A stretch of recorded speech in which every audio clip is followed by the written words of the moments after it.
Have a great day. I actually got some of that math homework done. You're going to get it. I pray. I'm working on it. You're going to make it. Thank you. I appreciate you. Have a great day. Um, the one thing that I have noticed um, is that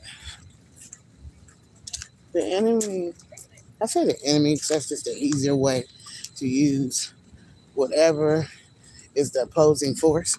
So I just say the enemy. But they the goal is to suppress, you know, because let me say this. The only time that anything is suppressed, the only time that people try to suppress things, may it be people, organizations, or whatever, is because they view it as a threat. And they wouldn't view it as a threat unless they knew there was some power or truth behind it. Because if there's no power or truth, then it's not a threat. But when you try to suppress something, you're trying to keep something from being heard or seen or understood or recognized or discovered. So I'm noticing the suppression, you know, but that's the times that we live in. But it doesn't even matter because even when people, things, situations, whatever, try to suppress something, if God has said that that word is going to get out, or if God has a certain number of people or persons or place, whatever, that need to hear that word because of their own life journey, then it's still going to get out. Make sure I'm going the right way. I be doing the most. I don't feel like I'm probably going the wrong way. I think I'm supposed to go that way and across that way. The one thing for sure is I'm getting me some exercise. Get some exercise. So it doesn't matter who tries to stop or suppress you for whatever reason. If you have a gift or a ministry or content or podcast or whatever it is, and God has decided that you're going to be one of his mouthpieces, then what you're saying is going to reach the ones it's supposed to reach. So I look at my views sometime and I say, well, darn, only 10 people on there, you know, or darn, there's only 15 people, or darn, there's only 20. But then I have to understand that if there was only 20 people, then those were the 20 people that God wanted me to reach. If he wants me to reach thousands, I'll reach thousands.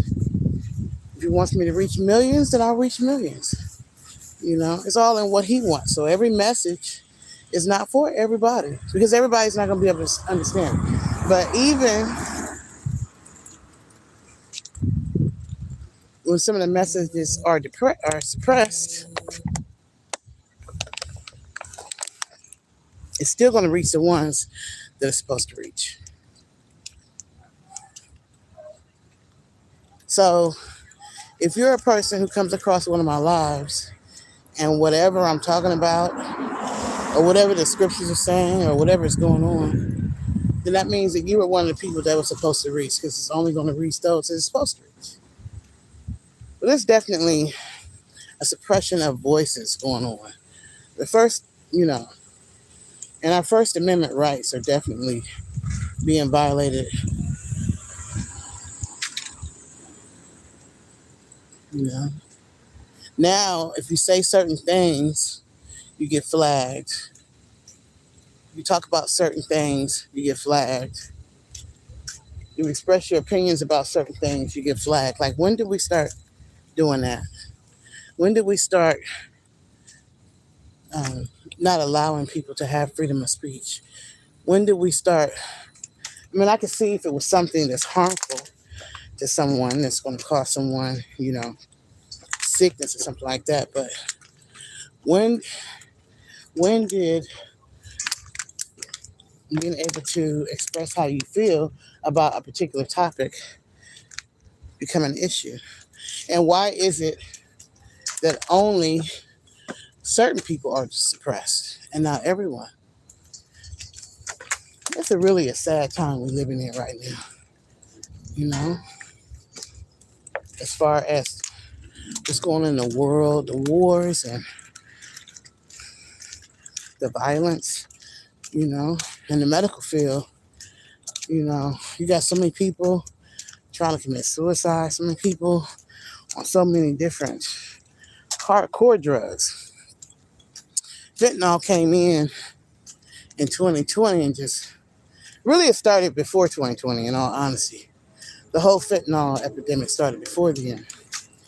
But it went overboard in 2020.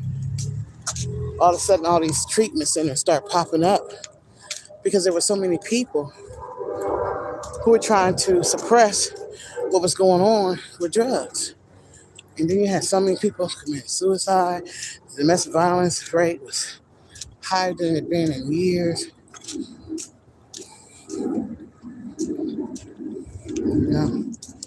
It's really, it's a, it's like it's almost like a cloud is covering, you know, not just the United States either. There's other countries too, but I'm just looking at the United States right now. Growing up here, it wasn't like this.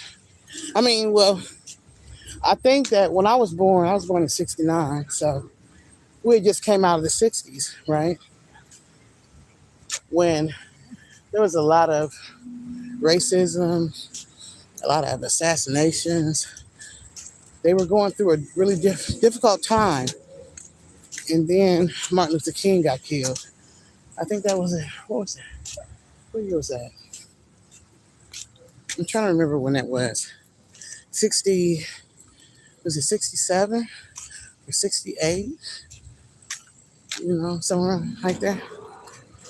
And so people acted up. There was riots everywhere. And so for a period of probably from 70 all the way to maybe the 90s, there was a period of 20 years, 20 or maybe even 1999, but maybe even early 21st century, where there had been peace because of how, not all the way peace, but because of everything that had happened in the 60s. And now it just looks like we've repeated that cycle. It's like we didn't learn from it. You got a lot of racism, a lot of hatred going on. When God created every one of us, I mean, it's good that we don't look alike, we don't sound alike, we don't talk alike. It would be a boring world. But as a nurse, I look at every patient and I'm like, one person is no different than the other. In 2020, COVID killed people of every race, every color, every nationality, every socio-economic situation. He didn't care. We're all of the human race. We're all one. But there are people who do not. They want to feel elite, I guess. Or they want to keep sadness and depression going on. Because nobody can tell me that they feel like this energy that we're going through right now in the world, Gaza, all the different wars in America and all this. You can't tell me that you feel like that's positive energy. It's like we're in a dark area season. I'm talking about overall. But even in spite of that, God has still made promises to his children. Because if you look in the Bible, even when the different kingdoms were at war or whatever, God would still bless people. You know, he still had his people that he would bless.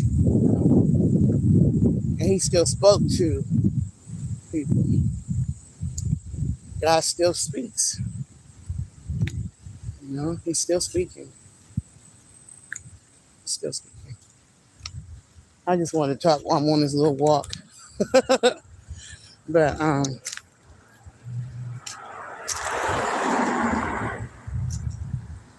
the one thing that Facebook didn't want me to talk about, but I can say it on my YouTube, is on it's the Bible has been real time for what I've been reading. And the book of Judges was so deep. It was really hard for me to read. I couldn't wait till the book of Judges was up because there was a lot of pain and suffering. And the children of Israel really brought it on themselves because they wouldn't listen. You know? And then they start saying they wanted a king. They wanted somebody to rule over them. So that's how Saul even became king. And Saul had favor until he wasn't listening to God anymore. And then God sent David. And it's so funny because David was a poor shepherd boy. He's out there playing the harp. Nobody would have ever guessed that he had what it took to be king because it didn't look like it. He wasn't wealthy. He didn't come from a prominent family, all that kind of stuff. He was a shepherd boy. The youngest of the crew at that. When it was time to fight Goliath, they didn't even feel like he had what it took. They didn't even call him to the forefront when Samuel was looking for, you know. Oh, I don't know the thing. David didn't have the look. He didn't have the connections. He didn't have the wealth. He didn't have all that. But God still showed him favor. And God still made sure that he was the one that protected the people by killing Goliath. And all he had was just, a sling? A little arrow? It don't take a lot when God has decided that you are chosen for whatever he wants you to do. You ain't got to have a lot. You don't got to have a lot of followers. You don't got to have a lot of money. You don't got to have a lot of connections. Because God can speak to one person. He can speak to one person the way, just like the king spoke to Joseph. He can pull one person. He can get one person in an area of leadership and give them, who has a relationship with God, and give them an instruction. Go bless that person. Go offer that person an opportunity. Go open the door for that person. It only takes one. God can tell anybody. And then that person's life can change just by that one person. Even though they looked to be the least likely. God can do anything. So I'm just talking up because I'm walking. But anyway, have a great day. Have a great day. Peace and love.